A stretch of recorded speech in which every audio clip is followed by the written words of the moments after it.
Hi everyone, welcome back to Learn with me. I'm Deborah Hanson. Today we're going to be looking at AP Psychology 4.7 Emotion, the key terms. We're only going to be looking at the key terms today, definition and example. If you want to see more information about the CED questions for this part of Unit 4, as well as the essential knowledge you need to know, those will be on separate videos in my channel. So before we get started, as always, thank you so much to everybody who is subscribed and hits that like button and sends comments. I really appreciate it. Please keep it going. It's really helpful for me. Okay, let's get started. So there's not too many key terms for 4.7, so we're just going to go through all of them, definition, example. Then at the end, I always go through the list to make sure that we have them all. So let's get started with emotion. The definition of emotion is a psychological response that includes feelings, physiological arousal, and behaviors triggered by internal or external events. For example, feeling joy, emotion, after receiving good news with a racing heart, arousal, and smiling, behavior. The next one we're going to look at is cognitive appraisal. The definition is the mental process of interpreting and labeling a situation or stimulus to determine its emotional significance. The example is interpreting a surprise party as a joyful event leads to happiness, while interpreting it as a prank might cause annoyance.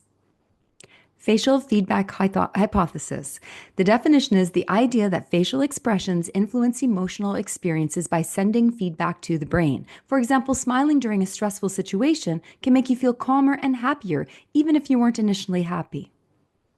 Broaden and build theory of emotion. The definition is positive emotions broaden awareness and encourage creative thinking, while negative emotions narrow focus and limit thought processes. For example, feeling joy may inspire someone to try a new hobby, while feeling fear might make them focus solely on escaping danger. Display rules. The definition is social norms that dictate how and when emotions should be expressed based on cultural or social context. For example, in some cultures, people are encouraged to hide sadness in public, while others, openly crying is acceptable. Okay, let's go through the list to make sure you have them all. Okay, it's really important to have these written down somewhere. Like we always talk about flashcards or note cards, whatever works for you. You just have to be able to know them so that you can apply them on your unit test or on exam day. Here we go. Emotion.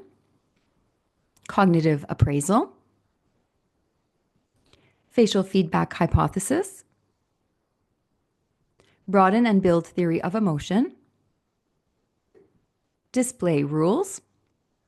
Okay, so those were the key terms for 4.7. Hopefully you wrote those down somewhere and you're going to memorize them, you're going to learn them, you're going to apply them on the test. Remember, key terms are the key to the 5. Thanks for listening. See you next time.